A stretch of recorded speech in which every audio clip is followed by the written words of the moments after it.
Rebecca. Welcome back to the podcast. I'm so glad that you're here. How are you, my friend? Oh, thank you. I'm happy to be back. I love hanging out and chatting with you. It's always a good time. I'm doing well, moving and grooving, as always, never stopping. Never stopping, especially for you. So, for our community who don't know you, would you like to introduce yourself? Sure. I'm Rebecca Taylor. I'm an dual certified orientation and mobility specialist and teacher of visually impaired. I've been doing this. This is the start of year 8 in this, and I did severe and profound disability special education before that, before I switched over to the VI world. Um, and just became a new mom. I say new mom, he's 9 months now. So it's not as fresh as it used to be, but getting back in the swing of work after being out for 6 months with him and, you know, just finding our new normal, which is very interesting. How has that been to find your new normal? It's it's been simultaneously the easiest and the hardest thing I've ever done because I love work. Like I am a work motivated person. I am not intrinsically motivated to go out and do things. Just hey, let's get out of the house today. Hey, let's go do that. Like I am not that person. So like I have to have external factors to keep me motivated. So work is one of the best things for me to be out to do something all day, every day. And the fact that it benefits others is always helpful. But and then when little man came along, it was hard to leave because I didn't want to. But at the same time, I knew that if I didn't, it would not be good for me to sit around at home from a mental health standpoint because I can't. That is not. So it's been tough to find the new normal because, like, where we want him for daycare hasn't started yet. So he's splitting time between grandmas, and we're just kind of doing, navigating childcare and work and the fact that the summer work schedule is different than the school year work schedule because not all the kids are here and so and I'm picking up some of my employees who don't work 12 months, some of my coworkers who don't work 12 months, just picking up their kids. So it's not even necessarily like my kids that I've served previously or will serve, when school starts at the end of August. So it's been an interesting path to navigate, but good because I need to be back at work and sad because I'm not home anymore. So it's a little bit of both. Yeah, and you're so good at what you do. How was the transition when you moved from, being pregnant and working to then now looking at the new school year? And are you doing anything different to manage your time going into a new school year as a new mom?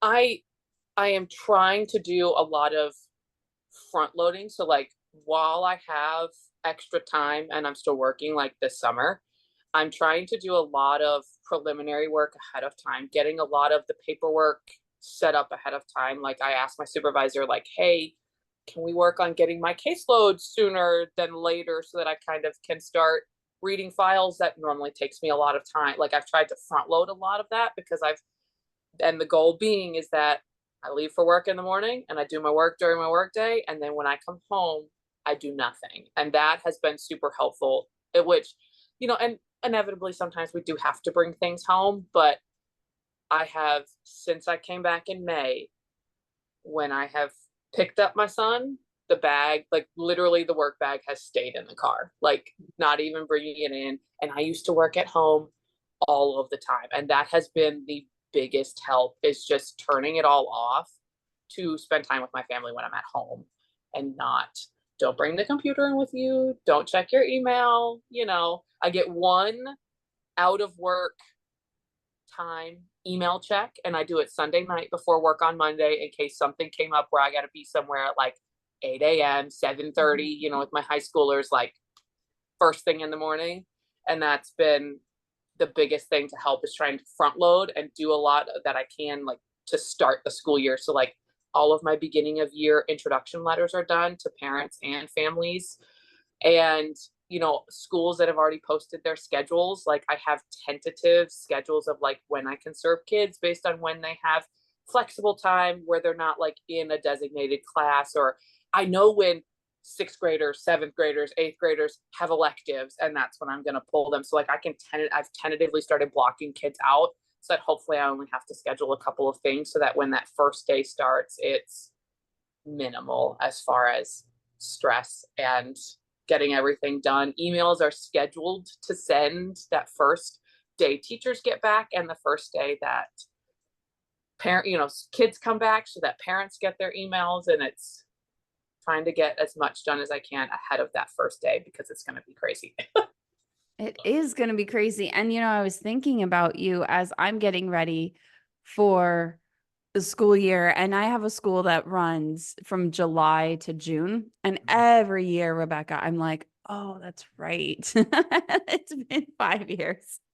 But I'm phasing out like that school. I only have now like one student 20 minutes every other week or something like that. A Yeah. student needs much more as far as direct service, and I'll be pushing for that this year.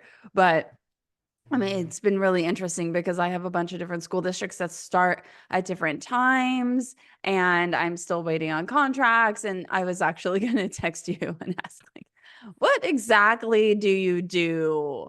How exactly do you know, get yourself organized? So I'm so glad to hear all of the things that you have up and ready and that they're scheduled to be sent, because you can do that in your Gmail account and get it all ready now. And also having those boundaries. My goodness, has that been really helpful for you to be able to spend quality time with your son? Yes, it has made the world of difference to not, I mean, that makes the day, like the work hours, just a tad bit more stressful because it's like, I know I have that eval report I've got to get written for the meeting on Friday, or, because we try and send it to parents early, things like that, where it's like things have to get done. So Mm. sometimes, and I know obviously when you serve multiple districts, like you get it. And most of the people in our world are itinerant staff members, we're in 10, 15, 20 plus school. I'm in a very large district. So I think right now my current school list number is like 14 or 15 schools that I have Mhm. kids that I'm like directly serving at. Yeah. So it makes the day a little bit more stressful, like during the day, in the sense of like I schedule things a little bit tighter because I need more time to sit and do like maybe work at my computer versus, and driving, you can't do anything productive while you're Mhm. driving. So that's just kind of wasted time. But, and trying to schedule optimally to where the drive time is short on every day so that you've got more time to sit and pull out your computer and do some of that extra stuff. Um, but it has made the world of difference that when I come home, I can truly turn it off, that it's not oh, I still have to do this and oh, I still have to do that. It's like I've had to get in the habit of making my Google Calendar look ridiculous to Mhm. say, okay, this has to go home, be sent by Friday because we've got a meeting on Monday or whatever, that I have 30-minute blocks of time scheduled to make sure that it's finished by by Friday. If you could see my Google Calendar, it stresses just about every other teacher out when they look at it and they're like, what? What is that? I'm Yeah. like, it's how I survive. Same. I have so many calendars, and I have like a meetings calendar, I have a teaching calendar, and I have work tasks. So I schedule out my planning periods in advance, and I Yes. know what I'm working on Yep. beforehand. And I also do really like to work just for a little bit. It's just 15-20 minutes on Sunday. And then I can wrap my head around what I need to do for the next week. And that way I'm it's it's so much better of a week when I can do Yeah. that. I think I'll probably get back to that more so than just an email check, but better prepping for the beginning of the week. But right now, we're still in a wake up in the middle of the night phase with the 9-month-old. So when he Yeah. goes to bed, I go to bed. Yes. So there's not a lot of time that is not heavily involved, and Yeah. he's still in the bed, like literally right next to me. Like, so 8:30 hits and everybody's climbing into bed because we don't we don't really function on independent sleep yet. No. So I have limited it to just an email check, but I Perfect. try and do the same thing because it does make for an easier week when you can say, okay, here's what I've got at least for the next day. Like, what do I need to prep for Monday? Um, but, and that's also difficult trying to cram that in on Friday. Yeah. And But it's hard for me on Fridays. I can't necessarily think about the week ahead. Now, I do have some boundaries as a single mom that I don't work on the weekends that I have my kids. Today, we're doing a podcast. It's totally fine. And my kids are, um, they're on screens. They're older now that so I can like sneak a little bit here and there oh yeah, and they're not going crazy. But when they were younger, man, it was so hard. But yeah, that's okay because that season of your life, you really need to be present. yes, Yeah. it does. It's now, and just thinking about like, we were literally said this because he turned 9 months 2 days ago. So on Yeah. Friday. Yeah. So on Friday. And I said, oh my gosh, in 3 months, we're going to have a 1 year old. And what 1 year olds are doing is totally different than what a 9 month old is doing. What he was doing when I went back to work at 6 months, like, it's just so different. And I'm like, right now, this is how it has to be. Yeah. Otherwise, I'm going to lose my mind, which is going to make my husband lose his mind, which is going to make the baby lose his mind. And then we're just going to have a chaos house. And nobody's productive when it's chaotic outside of what is normal chaos for having a 9 month old at home. Yes. But Yeah. And not it's, every day with a 9-month old, as a mom in general, can be a productive day. I saw somewhere, I think on Instagram, like a mom that I follow said that she has to choose her days between productivity or presence. And there might be yep, another P in there. And I just have to remember that, like, some days I think I'm going to be very productive, but it's not in the cards. And I just have to take a breath and realize today is a presence day. I just need to be present with my children because they will only be this age once and they need me right now. yep, And so the productivity will wait until another day, yep. which they're starting to moan. So something's going on over there with the technology over there. Okay, I'd love to talk to you a little bit about the transition between your life and your work before and then after the TVI symposium, because you've been such an instrumental part in bringing the TVI symposium to life. And you've always been so gung ho about this opportunity and really reaching as many TVIs as possible. What were some of the challenges that you faced before the TVI symposium came into your life?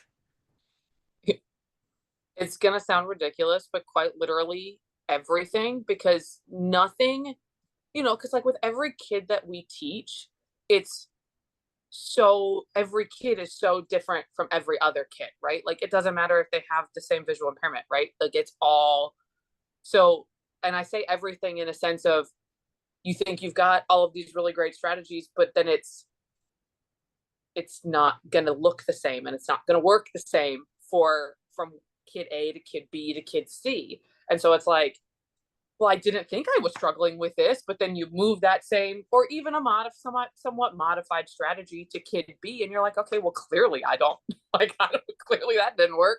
Clearly I don't know, because it's nothing like, with every kid being so different, the fact that we teach all grade levels, like, we're teaching kindergarten through 12th grade, the ones who do the babies. I don't understand how they'll ever do the babies, but, I do kindergarten through 12th grade. The range of skills is so different. The range of their vision is so different that it's a constant. There's always something to be done. There's always something to be learned. And so it's like, I felt like before, it was a lot of work on like my part or my coworkers' part to say, hey, like, it was a constant collaboration, because like, hey, have you ever had a kid who does X, Y, and Z, or have you ever had this and that, and it was just like a constant back and forth where I was spending so much of my time outside of like teaching and preparing materials or lesson planning or whatever, trying to figure out, well, what else can I do? But then you take the after, and it's like, you mean all I had to do was take 2 days and I can get all of this stuff that I don't have to spend all of my extra time like trying to figure out or trying like just something that I can pull from.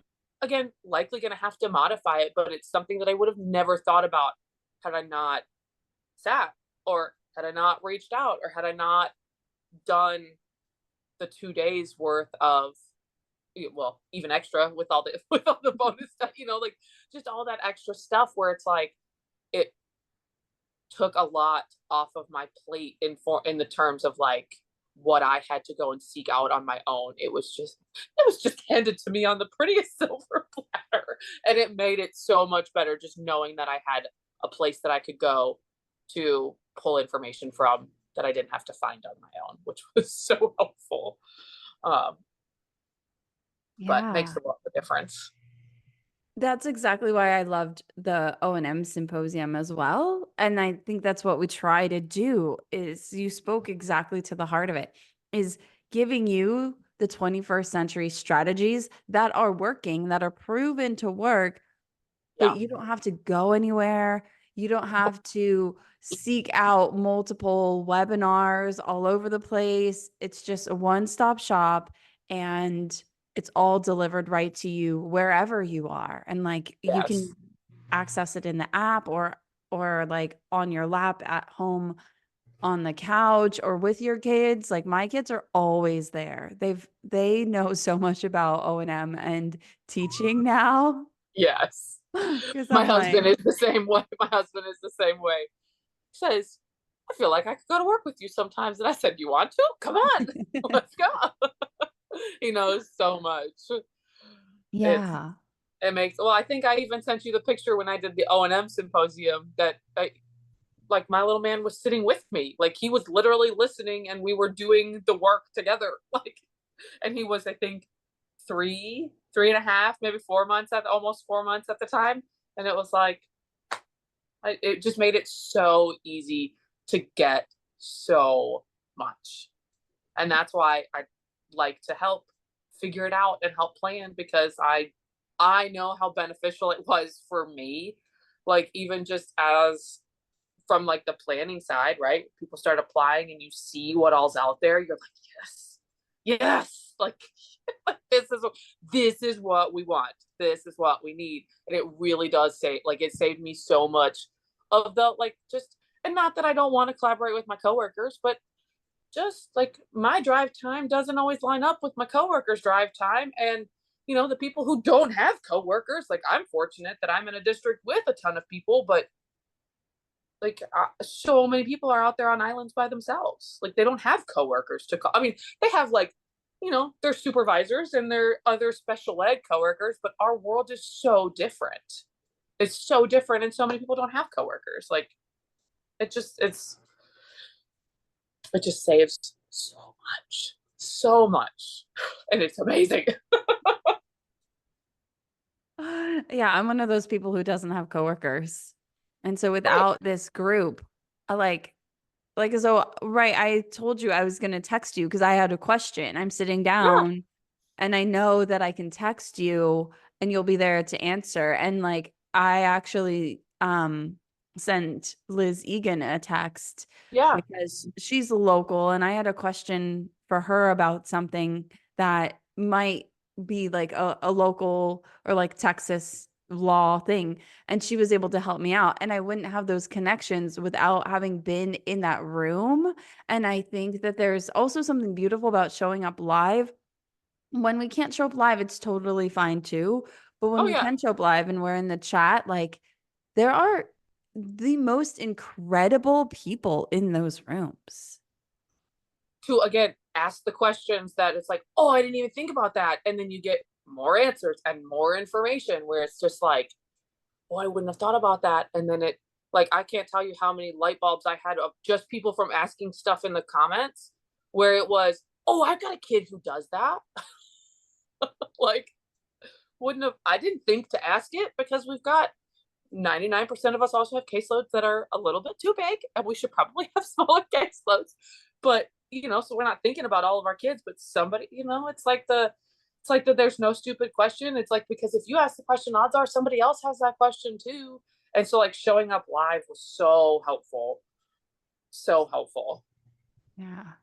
Do you have a student that you've used any of the strategies with that you noticed their skills increase? So this don't know if this year is the right year to ask that question for me, because I did the symposium and then I finished out the quarter, and then it's because like the symposium, I was only in for a month before I went out on maternity leave, and then when I came back they were all leaving for the year, so Yeah. I didn't really get to implement strategies because I was gone. Yeah. um Unfortunately. Fortunately for the right reasons, but unfortunately for my kids. But actually, one of the things that I've done this summer is pull out all of my notes and all of the resources from that to use this year, as we start back at the beginning of the year. Because, like I said, like most of my kids aren't in year-round school. Like my caseload kids aren't in year-round schools.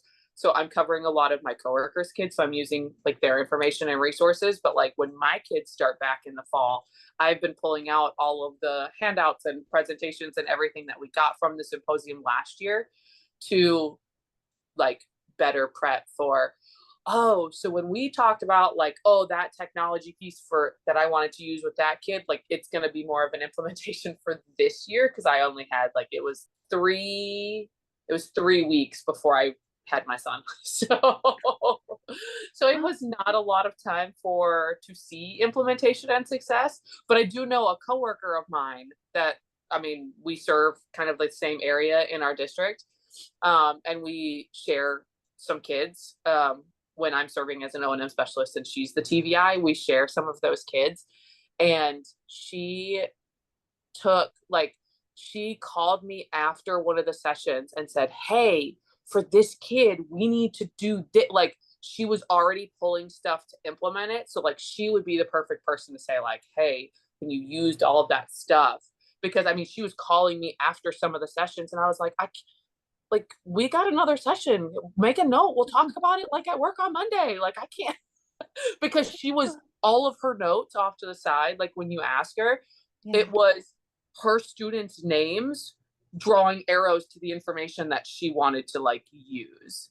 So Oh, like there is, and like some of the evaluation tool, like some of the things that like we learned about, it was an immediate, hey, what do you think about that for this kid? And hey, for this kid, what about, when so and so said this, and you should have seen her brain. I swear it was smoke and wheels turning the whole time, because she was like, yes. So she would be the one to tell you from this past one, but we'll how just have to good. do this. We'll just have to do this again after the one in September.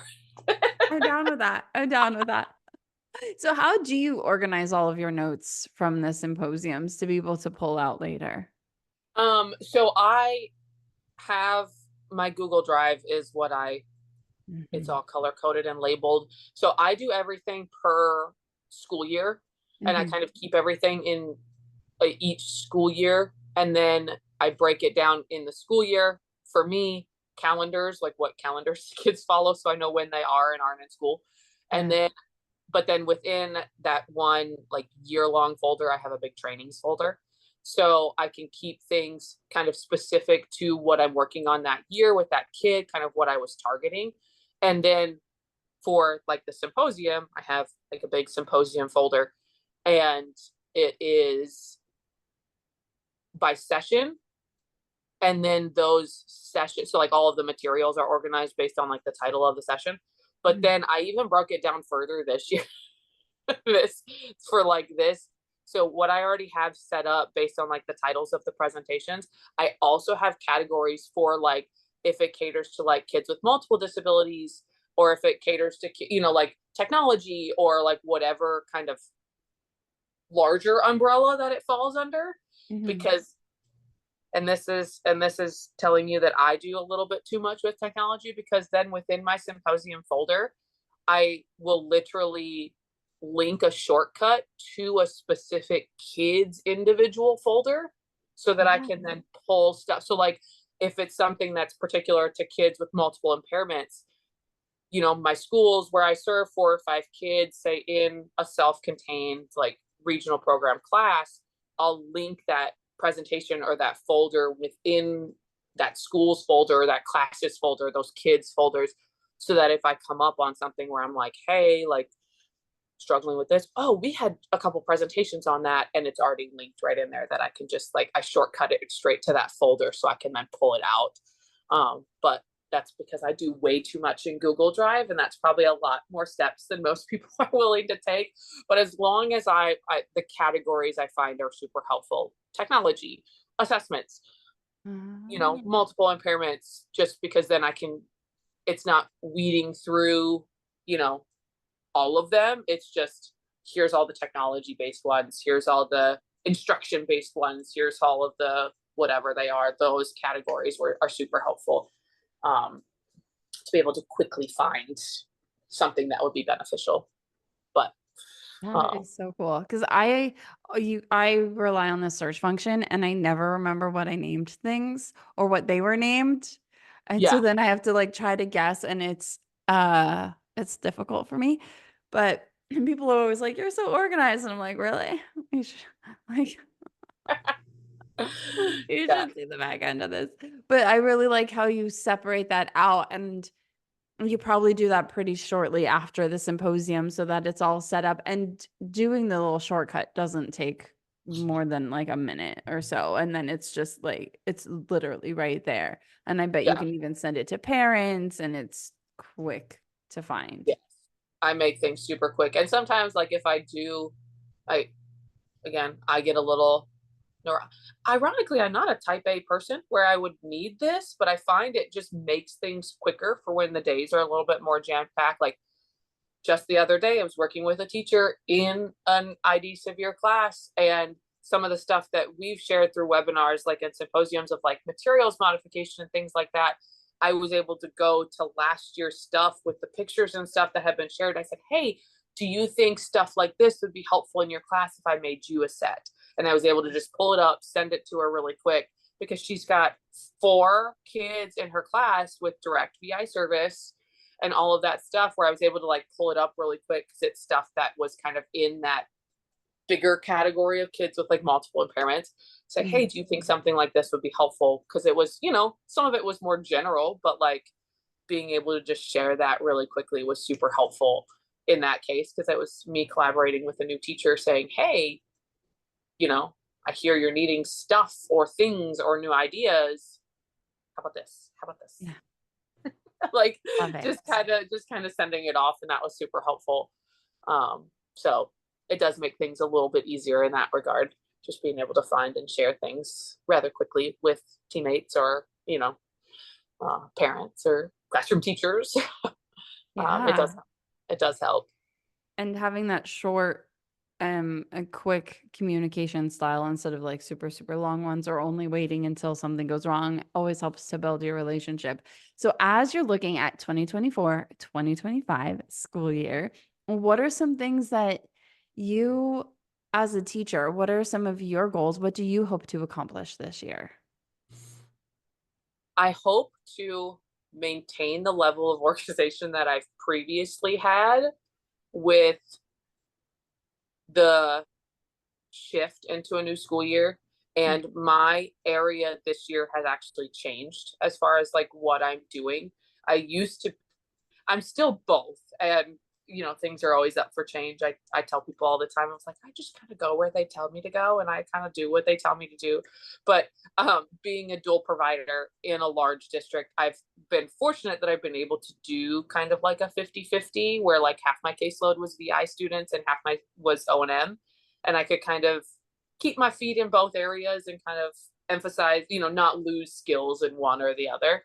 But our district this year has a higher need for orientation and mobility specialists. So I'm making a shift this year to full-time orientation and mobility instead of, and obviously supporting with VI as needed. I like to do evaluations. People think I'm a little bit crazy when I like to do my functional visions and learning media. So I tell people, I'm like, oh, I'll come out and do that for you. I'll help you. Like, I like to do it. So I'm kind of making a shift this year. So like my biggest, like what I hope to do going into this year is maintaining the organization, keeping up with all of the information, being that I am making a shift and making sure I'm staying up to date on everything, because I could be put back into it at any moment, or I could, you know, one of my kids for orientation moment, sometimes when things pop up at schools where they may not have a lot of VI kids, sometimes I will pick up the VI at the school if I have the capacity to pick things up and, that sort of thing. So the goal is to stay as organized while learning a whole new service area. Just as far as like I served in the western side of the district and now I'm moving to the central area of the district where I'm not as familiar. I'm relying a lot more on GPS while I'm traveling places, which is not normal for me. And just maintaining that level of organization and communication while having to quite literally build with entire new teams because I think I have 3 of my same kids from last year. And so I've got a full, 30-person caseload and all of them but 3 are new. And I'm used to working with, 1 or 2 other coworkers because, as a TVI, you've got your caseload and you work with one orientation and mobility specialist. But as the orientation and mobility specialist now, I'm working with, I think, 6 different TVI that I have to, so it's a lot. So I'm hoping to stay up to date on quite literally everything, just in case more shifts happen with work, being able to make those changes and make sure every kid still gets 100% of what they need when they need it, not with no delay is the goal. You are such a great teacher, and I admire you so much for all the organization that you do because it really does help the without delay part. Like that is so key. And I'm so excited that you are on the planning committee again for the symposium that's coming up so soon. Yes, It's it is. I'm so almost my excited. favorite time where we get, you guys don't know this, but behind the scenes, we get to review all of the presentations before they come out. And let me tell you, I find that to be like, I don't know. It's just so cool to see literally what is coming down the pipe for our community and for our profession before it has really hit. And Yeah. to get like a little behind the scenes preview, because I'm always like, oh, I can't wait. I don't know what they're going to say. I just get to see the presentation, the slides. So I'm always like, oh my gosh, what is going to happen? What are they going to talk about with this? Like, and what students can I use this with? Because it's always the most cutting edge stuff out, like on the planet. Really, it really is. And I'm always so impressed. And you, Miss Rebecca, are so much fun to have behind the scenes because we always just laugh and joke. I don't know if people know about that part, but It's it's always just such a pleasure. it's always such a good time. I am so excited about this year's, and I know I've got I think two of my coworkers got them on board already. Super excited about it. It's just so that we can, and that's nice is the 2 people who are on board serve opposite ends of our district, so it's just going to get even further, which is even better. Oh, Uh, which is I'm so excited because again, just seeing the titles, you're like, oh, I can use that. Like yeah. I can use that, and reading IEPs that aren't mine. Like there's one of the sessions is like measurable IEP goals and that sort of thing. And I was like, oh, everybody needs that. I need that. Like I need to write that. Like everybody can, there's always room for improvement when it comes to writing IEP goals. And like I think that's even one of the ones, from the behind the scenes standpoint that I was like, oh, I'll moderate that one. Give me all the information on that one. Just because, building relationships with people who are the experts in that area that I can be like, hey, so, and the networking if you can't tell, I'm excited. I'm really excited too. And I'm so glad that the TVIs in our community have also really rallied around this idea and said, like, yes, we do want an option for professional development, high level conversations, but without the struggle and stress of having to leave home. So Yes. I love it. All right. Well, let's wrap this podcast episode up with our fun little bow of asking you our last question. If you could give us one piece of advice to help our community take one step forward, what would that be? Oh, I don't know. Always be willing to, at any moment, say, I have no idea. and then take a step back and figure it out. And I know it's quite literally the opposite of taking a step forward, but being able to say you don't know, that you have to research it and figure it out. It's going to allow you to then grow your knowledge base, because we don't have the answers for everything, and that's okay. Being able to say, I have no earthly idea, let me email you tomorrow. Because sometimes we just don't have the answers, and that's okay. Is got to be able to admit it when you don't know it, but that's okay.